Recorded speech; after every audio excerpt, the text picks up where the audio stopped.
Hello, everybody, and welcome to No More Mondays, the podcast where we explore the human side of modern work so that you can design the career, the business, and the life that you love. As always, I am your host, Angie Callen, and today's episode is brought to you by none other than Scary Good, Discovering Life Beyond the Sunday Scaries. It is my new book. It is officially out into the world, and it is officially available in hardback form. Hard copy form. I used the term hardback recently, and someone was like, what are you talking about? Hard copy form. If you are ready to examine whether or not you are living and working intentionally, it is definitely worth picking up. Head on over to Scary Good Read and grab a copy and leave me a review because we're still trying to do that thing. Once you launch a book, you're always launching a book. But in the meantime, we have an amazing conversation to have today with Elizabeth Eiss. She is the founder of Results Resourcing, which is a freelance platform built for solopreneurs and small businesses who want to scale intelligently and with fractional talent. Elizabeth has been a C-suite, she's been a startup leader, and now she runs this company that has essentially been preparing the world for this very future of work we are now experiencing. And she's got some pretty great insights to show to talk about with how we use our time, where we should be investing instead of just spending, and how outsourcing actually may give us freedom, not just efficiency. Elizabeth, welcome to No More Mondays. Thank you. What a great introduction. You really set the stage. Thank you. I try to do that. My 8 years of resume writing can't allow me to not have a great preamble into who we are talking about. And I'm excited about this because for those of you, behind the scenes, Elizabeth and I have had some very, very great conversations about business and fractional work and just kind of all the things. And so where I want to start is this idea about how and where we invest in our time and the difference between how that might be when it comes to scaling versus the good old solopreneurial spin. And that's a really important reframe as we start to figure out kind of how we want to grow.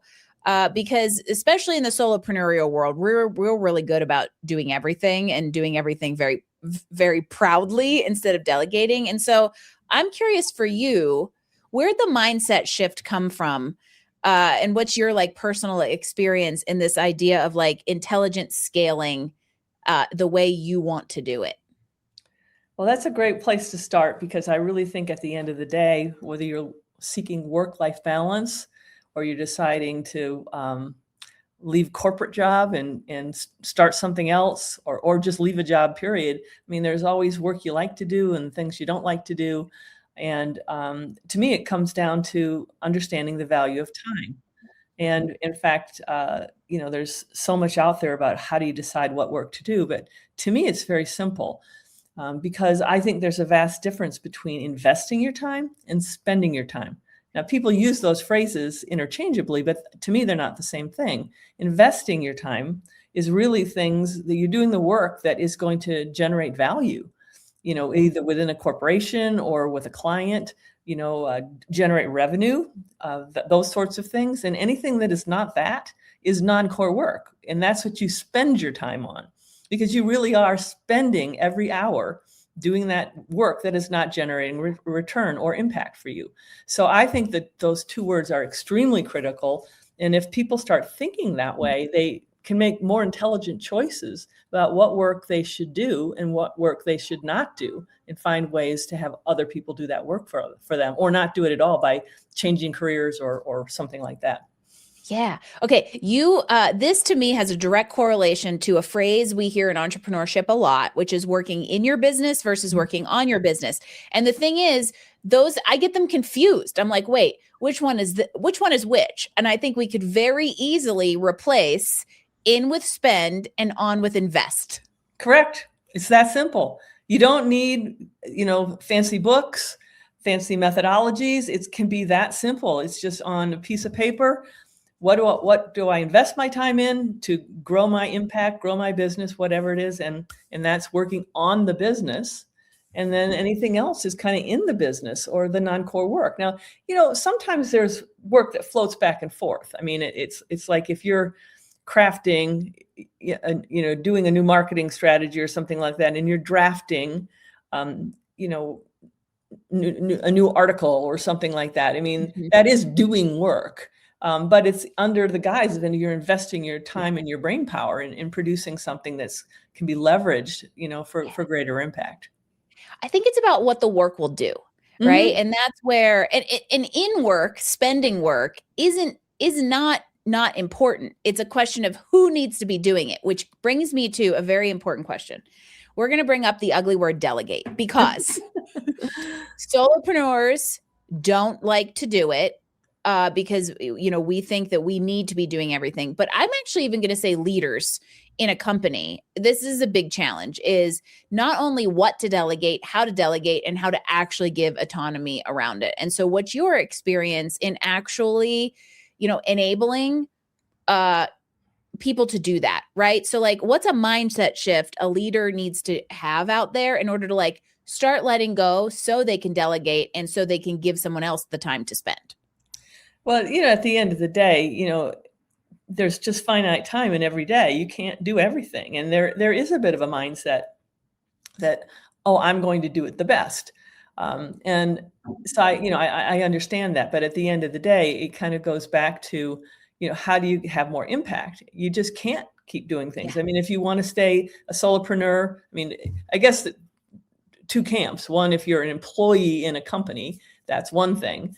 But if you're on your own in your own business, which is really where I spend most of my time these days, really working with entrepreneurs, you can kind of set the stage. You can do the work on the business step of framing the work that needs to be done. But is it the best use of your time? I mean, Yeah. we have a study, a little tool we use called the ROI of time calculator. And it's basically, it starts by asking the person who takes the survey, what's an hour of your time worth? Well, no one ever says $10. Never. I mean, the average is almost 180. And then we ask them, well, how many hours a week you work? And the average is 57. And then we ask them, well, what percent of your time do you work on growing your business, working on your business, working with clients? Sadly, it's 43%. Of all the people that have ever taken it, it's 43% of people's time is spent on the core work of their business, which generates revenue. That means 57% is work on that someone else could do, which will free you up to spend more time on the stuff you love and that will grow your business. It's really going back to the value of time idea Yeah. that's the motivator. Because if you keep doing all this stuff and you think about the value of time, then you're basically cost per hour, your rate per hour just is plummets, because you're doing something that someone else could do for you, if it's data entry or, even learning about new tools out there. Somebody else is already super experienced at that and Yeah. probably better at it than you are. And, asking ChatGPT or Google, how do I, is not going to be the path to success, because it's going to take you more time and you're only going to uncover the superficial, of whatever question you're asking, as opposed to embracing someone that has expertise in the area and have them teach you. And the other thing I would say, in terms of delegation, it's a scary word for people, but I think that's because people look at it as a zero-sum game. If you start making the list of stuff you don't like to do or aren't good at, and you just chisel away at it, do low-risk things with somebody first. Get your confidence, get your process down, how you're going to communicate, how you're going to document the process, those kinds of things. It makes it less scary. And it's not like you're making this huge leap. It's like you're asking your kid to go to the grocery store for you. It's like, okay, you give them a list, they go to the grocery store and they come back and it was a success for everybody. And then you move on from that. I mean, it really can be that simple. It doesn't have to be some huge, scary thing. Well, and that leaves off with something that there's like 6 points I want to actually make sure we call out in there. However, one of the biggest ones, I love that you left off with the kid going to the grocery store, because the kid might go to the grocery store and if there's apples on the list, bring home green apples instead of red apples, but the kid still brought home apples. And the important thing to think about there is when delegating, different does not mean wrong. And this brings up like PTSD for me, because when I was a young engineer, engineers are, sorry, calling you all out there, are famous micromanagers because most of them do better at technical skills than human and leadership skills. And so they default to their natural disposition. And I still remember, this is like seared in my brain. I remember I can vision it right now, sitting at my cubicle, doing something in AutoCAD with my VP level manager behind me, telling me how to draw a line in AutoCAD. And I'm like, homeboy, there's like 6 different commands to draw the line that we want.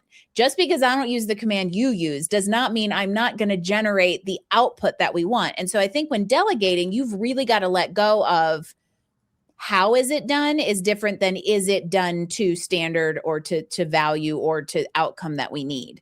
And that's to me really important with like in a little bit of like the letting go. No, I would agree with you. And in fact, my philosophy on delegation is actually a 3-part philosophy. And that doesn't make it complicated. Basically, people think about delegating as in delegating to people, which is the most common thing. And that's historically what people have always had to do. Mm-hmm. But I actually think delegation, I call it the delegation engine. I have a talk on it, and I write a lot about the delegation engine. And to me, it's a methodology, and it starts with process. After process comes tools, and only after process and tools comes people. Yep. So it has to be in that order, because as you said, with the apple example, if red apples are important, then that needs to be on the grocery list. Don't buy green apples, buy red apples. And that's process. You're making a list and you're being specific about what the outcome is that you're looking for. Yeah. And so to me, delegation is really about documenting your process, even if it's just your high level, most important processes, because frankly, that's a business asset. I mean, if you ever want to sell your business, you need to have documented process. You need a standard way of doing things. And then if you want to delegate, handing off a process that's well defined ensures success. A lot of people get burned delegating because they have not bothered to put the process together, and they don't understand why someone else draws a line in AutoCAD differently than you did. You know, it's just it's so basic, but people don't think twice about drawing out shopping lists and things like that. But they get cold feet when it comes to work, and I feel the same way about tools, particularly with the AI today. And there's so many wonderful tools out there: CRM systems, mail systems, email, all kinds of things that tools can do so much for you. But what I find repeatedly, particularly with entrepreneurs, is they buy a tool that somebody tells them to buy. They don't buy the one that's necessarily right for their process. Yeah. So they retrofit process to fit the tool, which doesn't make sense to me. Doesn't work. And then so many people aren't particularly technical, and a lot of these tools are quite technical. So they get it set up, but they've never optimized the systems. And I see this a lot with CRMs in particular. They get it to do the basic things, like basically be their Rolodex, but they've never figured out how to do an automation or to, or send reminders. And there's so much, but you don't need to learn to do that. You just need to find somebody that is good at that CRM system and use them to either teach you or to do the stuff you is probably bad use of your time anyway, would be spending time. And then really, to me, the optimum is you exercise those two steps, and then you outsource everything else, because quality people are more expensive than process and tools. Yes. And if you don't align all those things, you will be frustrated by outsourcing things, and the delegation will fall apart because you haven't set up an ecosystem to make it successful. So there is mindset there and there's logistics there. And you bring up a really good point that I had thought of earlier in your like nugget filled response to delegation, which is, we've got ChatGPT, we've got generative AI that gives us the illusion that it has emboldened we humans to thinking we can be experts in just about everything or anything, which gets us into this trap of, half using or half realizing the ROI of a system because you're using AI to kind of fill an expertise gap. And my general rule of thumb there is, if you would not go in there and try to figure it out on your own before ChatGPT existed, then just don't do it. Which brings us to a really good point in this conversation. We know the future of work is heavily impacted, and a ton of the conversation is around technology and AI. And I think it's very important for our relevance as human to understand how we can adopt it. But I also think that this talent model of like fractional, gig, or specialized work that you specialize in is right alongside it as a coming trend. And you just happen to be ahead of it because you've been working in it for so long. And so I want to hear a little bit more about what you're seeing on the how are we working as the future begins to be disrupted by technology? What is this trend around kind of fractional work? What does it tell us about how we want to work in the future? Well, that's a great way to ask the question, and I really like all the different AI options that we have out there, and they're good at different things. But we need to bear in mind that the landscape on AI is changing constantly. Yeah, and there's control issues and all kinds of things, and it hallucinates, and every model's not the same. So which one do you use? I mean, there's just a whole host of decisions to make. But I use it a lot. Just so. Tell me about this, tell me about that, or give me the data on this. So I think it's excellent, but it's a tool. It's different from a CRM, but it is a tool. Yep. And so what I discovered about a year ago, actually, when AI really started to come to the forefront, is I went to ChatGPT and I said, tell me the trends for virtual assistants. And what I got back was digital virtual assistants, Siri, Alexa, not humans. So I mean, back to the red or green apple, I had to revise my question, my prompt, to tell me about human virtual assistants, and then it gave me all kinds of data about that. But increasingly, AI is your assistant. It can do a whole lot of stuff for you, and that's a great way to outsource processing to that tool. But I think the important thing to recognize are the limitations. And in some of my talks, I have a graph where I really talk about virtual assistants. I believe it's a professional service. It's not just somebody you hand off to your neighbor or your kid. I mean, they're informed professionals if they're really good at providing virtual assistance in the broadest professional sense of the word. But on the on the left-hand side, got my directions wrong. On the left-hand side of the kind of the graph is our task-oriented things, which AI is great at, data, analytics, stuff like that. And in the old days, that was really good for lower end virtual assistants all over the world, play well in that world. On the far right-hand side is outcomes-based work. And yes, AI will deliver an outcome, but unless you ask it to analyze or challenge or whatever it might be, or give me all the alternative points of view, just asking it a question doesn't mean you got the right answer. And so I'm really, frankly, an advocate of a hybrid model. It's not one or the other, it's both. Yes. And the human is going to challenge you, is going to do a reasonable test, is going to be an accurate, authentic voice of your brand. So I think there's just a lot of reasons to think about how do you do both. Yeah. And frankly, just like other tools, I mean, again, my world is virtual assistants, but the best virtual assistants today really understand how to use AI. It's not that they're substituting their thought process for AI, but they're using it to save everybody time and access a greater database. Then they will take that work and work it, to give a good product, for the client. So to me, it's really a combination of the two. And the one other thing I'll mention, and this is probably more specific to entrepreneurs, but there's so many solo tools out there.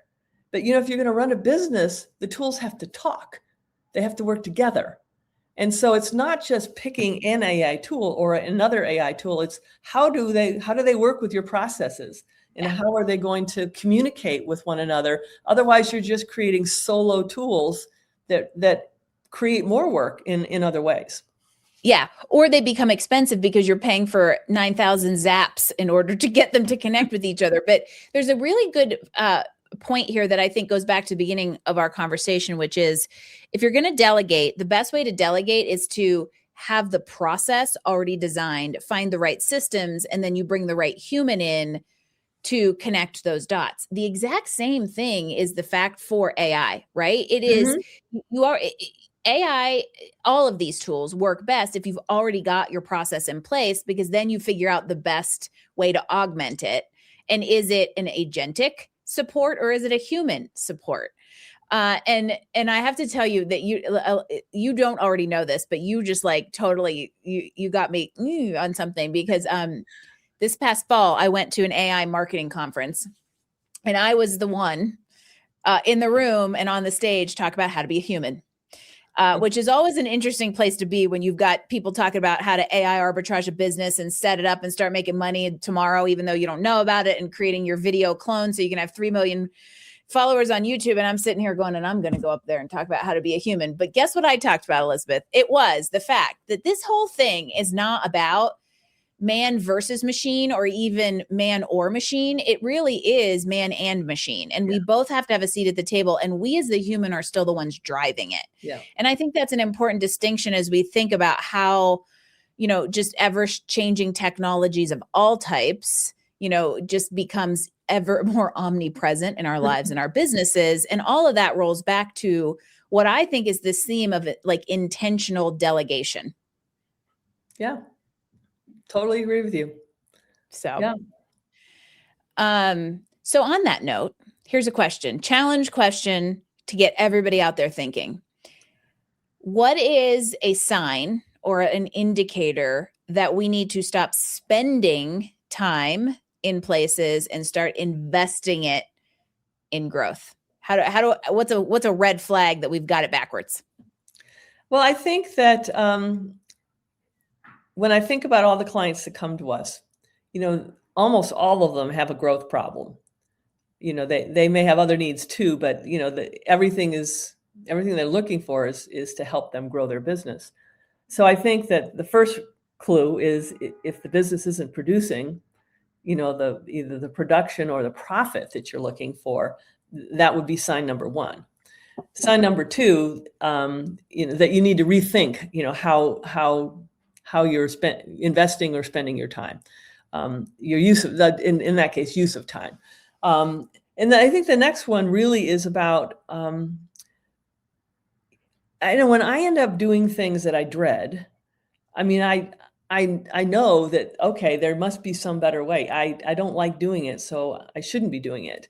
And sometimes you have to do something in the beginning, but when you get that feeling like, oh God, I've got to do that, that's going to be a sign that that's probably something to think about. And, some things are more complicated to delegate than others, but I think people can start just making a little list of if they, on their week, how do they feel that week? Monday, Tuesday, Wednesday, Thursday. And what are the things they felt really advanced their businesses, or the clients said to them, oh, that really was helpful to me, or whatever. Those are the things that kind of go on that core business list. And, and then you're going to get those gut feelings about the things that you just dread doing or are a problem. And sometimes it's a technical problem that, you're struggling to solve because, you just don't understand coding or how a tool works or whatever. Those are all things. And in between are the things you love to do that still might be spending time.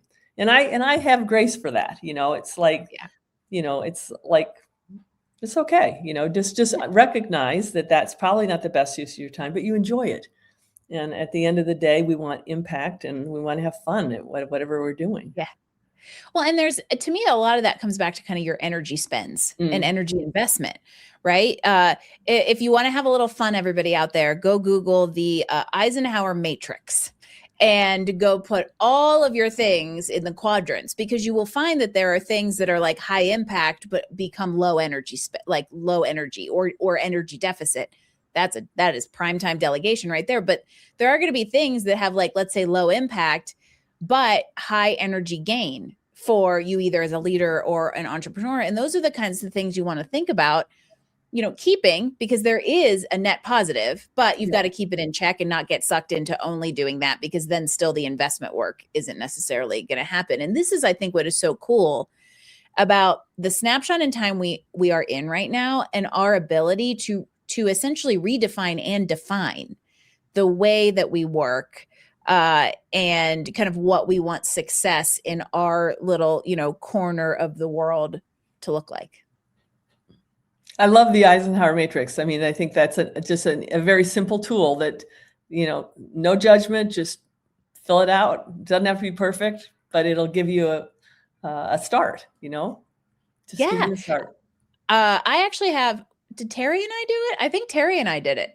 But I had done it with another client who had a business before. And I was like, it's just so helpful to it's visual, and it's 4 compartments that just help you go, okay, this is where this sits in my world. And, this is a super, super tactical little tidbit that I'm going to roll way back up to the 30,000 foot view, because in my mind, this is the stuff that helps us work the way we want, right? We want to have work, jobs, and businesses that complement life, not compete with it.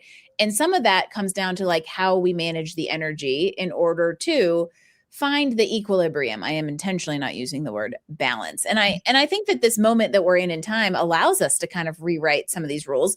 In fact, that's one of the reasons that I wrote my book, Shameless Plug, is because I started rewriting the rules, I think, before we were allowed, right?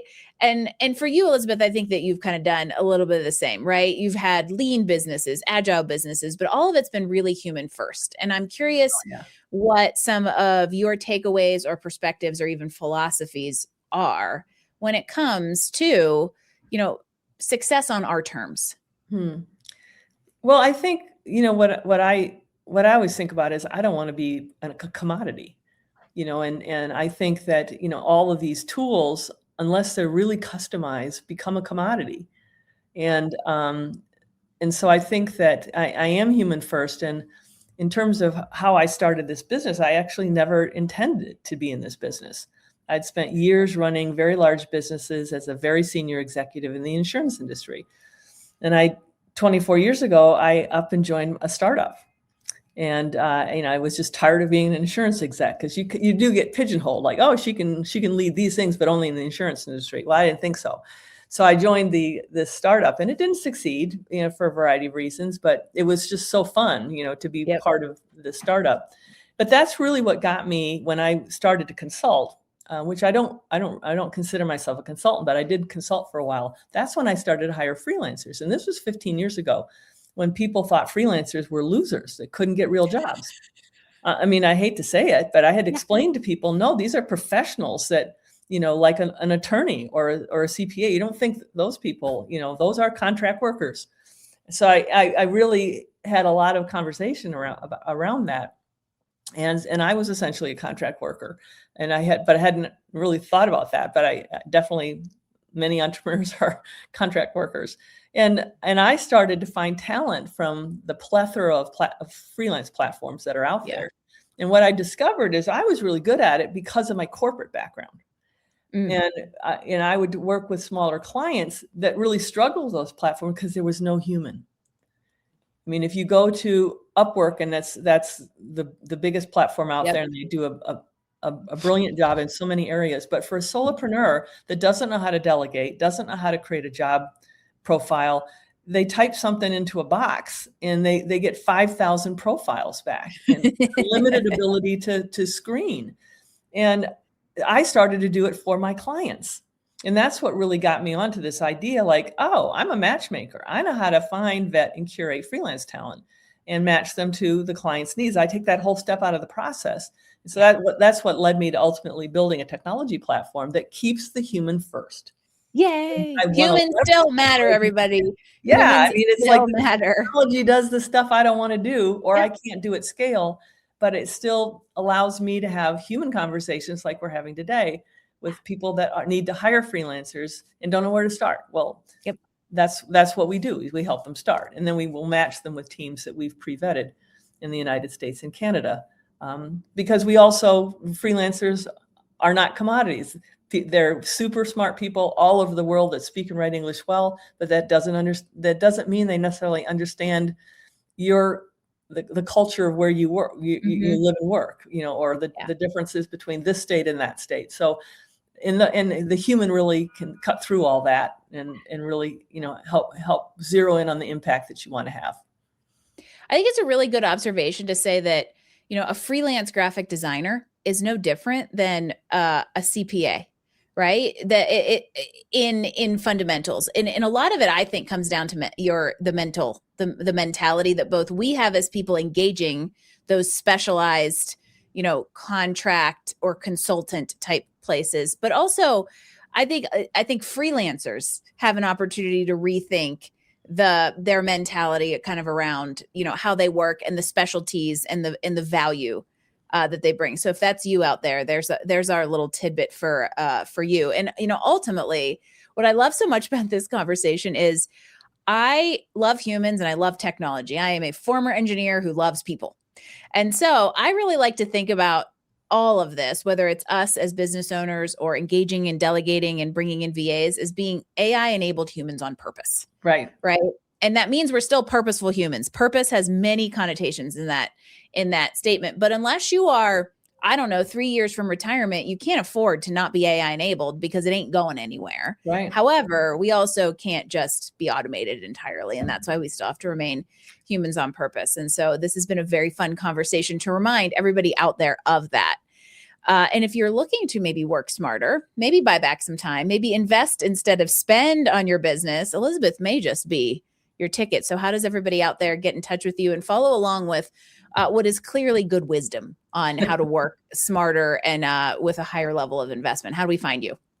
Well, a couple of ways. Our website is called Results Resourcing, and it's named that deliberately because that's what we want to do. We want to resource results.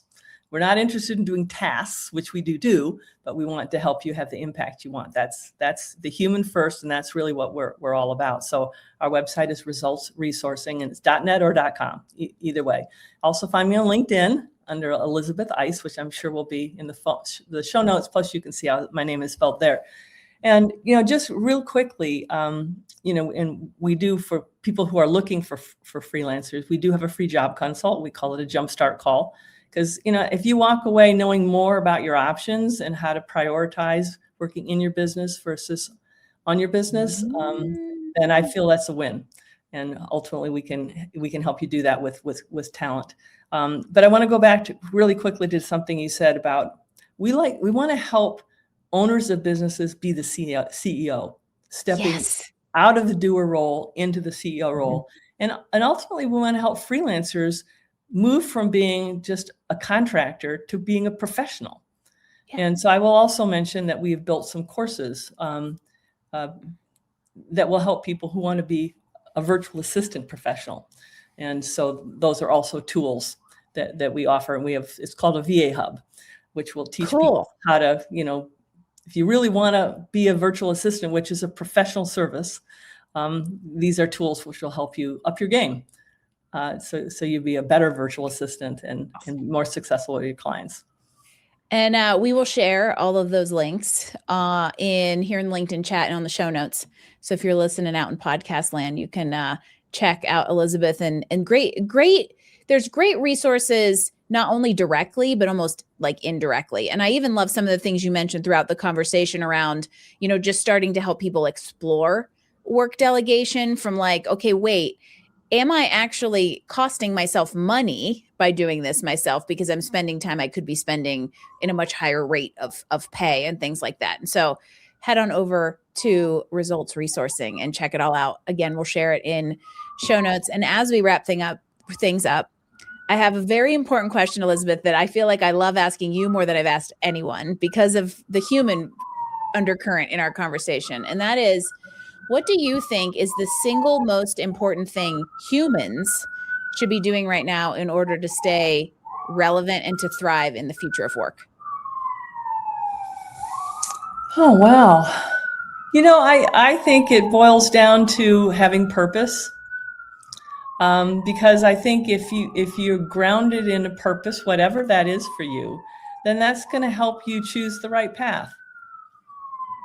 So I think that's it. I'm a big fan of purpose, and that just thank you for, I didn't pay you to reinforce the being AI enabled human on purpose, because if you know why you're doing something, it becomes infinitely easier to continue doing it in the right way, get through challenges and remember that humans still matter. Yeah, absolutely.